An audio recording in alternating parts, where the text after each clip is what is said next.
I'd be careful if I were you. He doesn't even know who you are.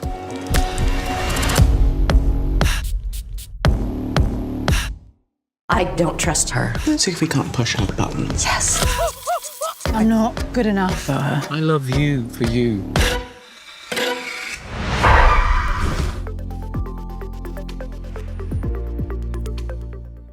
I think, with the dual perspective, you sort of quickly learn that people's memories and people's retelling of what happened is incredibly fallible. So I think, personally, the truth is somewhere in the middle, because even finding out what happened in the end, that's from another person's perspective, who thinks they know Cherry inside out, and our parents' view of us is sort of like cemented and crystallized at a very young age. Yeah, and it's also very authentic as a parent to protect I'm protecting my cub, and her mother's protecting her cub. And you don't get to see what happened in the past. You don't get to see the grief and the separation of Laura and Howard because of the grief and the loss. You don't get to see it. It's talked about. And when all of that comes to be revealed of, I knew I had that suspicion in the Wright department, because you hear from her mother, this is what she did, and she's gonna do it again. So, it's a valid place for both of these women to be in. It's valid and understandable that this mother would be overly protective of losing her baby, her cherished one, to someone that potentially is lying about her life.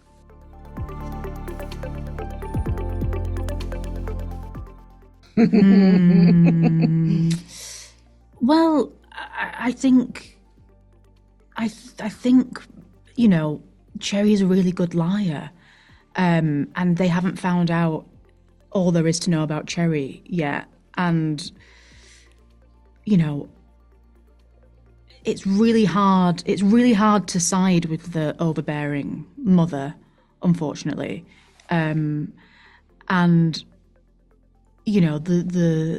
the desperation to be loved and to smother feels like catching, and it feels like a virus that you sort of like want to get away from. Well, yeah, and it's got to be very daunting for someone like Cherry to come into this other class system, this completely different world that's very elevated versus, from where she was raised.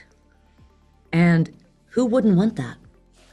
And she's got the chops to be in that kind of world, and she knows it. And she's got a lot of moxie, and she is determined she will get what she wants no matter what. So I think it becomes this ebb and flow of tension of going, nope, you're not going to take that away. And she's like, yes, I am. So it's how we as human beings see it as those things are actually plausible. Those things could have happened. Being a mom and being the new girlfriend who is on the outside. The Laura, Daniel, Howard, that's the Three Musketeers. They're like this. And then they get this interception of a Titanic that comes through the house, And I'm like, nope, no entry. That's a great question. Yeah, it is. I think there's been a history with Laura that Howard has seen over the years, and I'm sure Daniel's seen it too. But from Howard's perspective, there's a pattern. There's a pattern, and it stems from the unresolved trauma that Howard and Laura have not processed regarding Rose's death, and so I think, like, it's I think that's the pattern that comes up, and it gets intensified when somebody very passionate about Daniel comes into the mix. And so I think it's not surprising, but it also is on a much higher level than it's ever been before in the family. I guess that's a question of how society views women in terms of their age and stuff like that. I hadn't thought about that. I, That's a I, great thought. it's a great question because you really got us thinking. And I would say that for me, it comes a lot down to Cherry. Cherry is such a likable character to Howard that they connect on a very basic human level in terms of their shared kindness and care for the community and like real estate. I mean, she says all the right things, and she's madly in love with my son. So it's like an easier choice, I think, for Howard than it is for Laura, who's trusting her motherly instinct. And there is something that's also off. But Howard is, in a way, choosing not to see that, or he also is his nature is he does see the best in people, and then he's also, I mean, like what he does for a living is he's a fixer, so he's also like, and that's where you also see like the side of him that's flawed because he's just trying to put band-aids on things and trying to keep everything status quo. So Yeah. yeah. I think, Laura for a lot of her life, she's like in somewhat, correct me if I'm wrong, actually, Willie. I don't Yeah. know if you feel it this way, but she's been like the primary caregiver in some ways Yeah. for Daniel. And I think we all have mothers, right? So Yeah. we all have this innate relationship with our mothers, but with a parent that can be, relationships with mothers are complicated. And I think so everyone has that. Audiences, us playing it. So there's always, when people watch the show, they'll be thinking about their relationship with their own complicated relationships with their own mothers and Yeah. where those, the role of those women in a nuclear family and maybe there are biases there that Cherry doesn't have, because for Daniel, she's the path out of that nuclear, and he's got his own complicated, you know. Yeah, so I'm still thinking about the question. Yeah. Actually, it's like, I'm glad I got you it's thinking. really Yeah. interesting. Yeah, There's a And it's cool also, sorry, it's also like Cherry is more easy to believe, I think, because she doesn't come with all the baggage that Laura has with their family history, of course. And also, who would ever think that Cherry is doing all the things that she's done? Like that would not come up in someone's mind, right? exactly.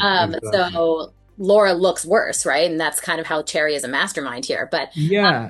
You see it with Howard and Daniel. The whole thing with where they just kind of like they kind of joke about right. like Cat the and- cat yeah, Moses. exactly. You could see how easily they would dismiss Laura, and so actually you can with things like that. So she's already setting off, probably going, well, then, I'm at a disadvantage to my husband, Right. and my son aren't going to necessarily believe me. It's really interesting. Yeah. We're setting up the audience for like, Laura overreacts, or, that's the kind of, thing that you see from Howard and Daniel.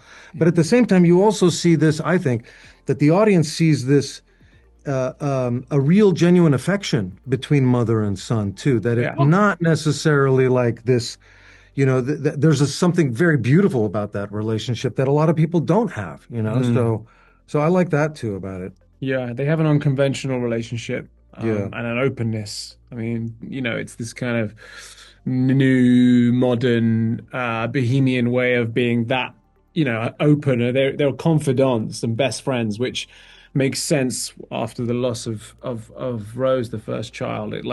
You can totally see how that relationship can not blur the lines from parent to just best friend, almost in a way that you would expect sometimes in a single parent household. That's quite a common thing, but I Right. guess because of the loss of Rose, Exactly. that focused in on the remaining child, so it makes total sense.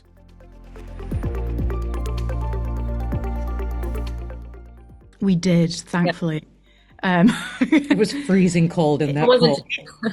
Yeah, I just remember us. We looked like, honestly, drowned rats. And we were just like, we were all three of us, Laurie, Robin, and I. There was like a little sort of like warmer pool off to the side, which was a little jacuzzi in the basement pool.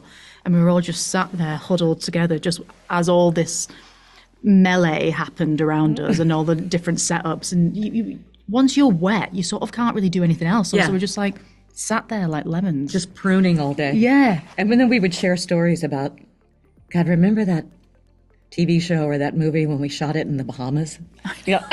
We're just reminiscing about warm weather, sand, beach, barefoot. Days of yore when there was Days of yore, yeah. budget to TV shows. Yeah. And we would have shot this in the Bahamas. Yeah, we would have. Definitely.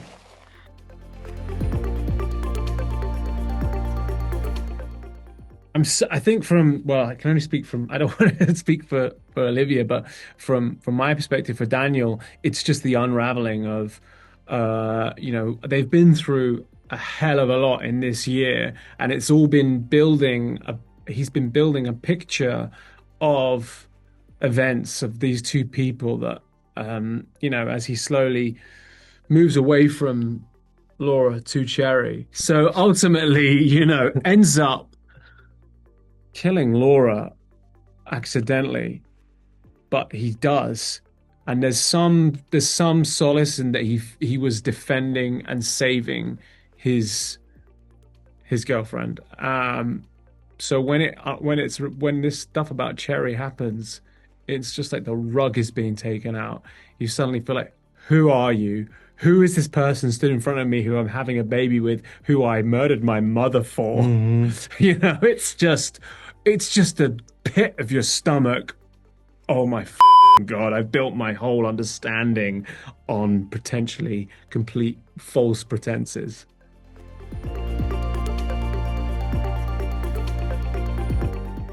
We have to see the success or non-success of this show. Yeah. Because it could go down. I mean, we giggled when we were like, season 2 should be The Boyfriend.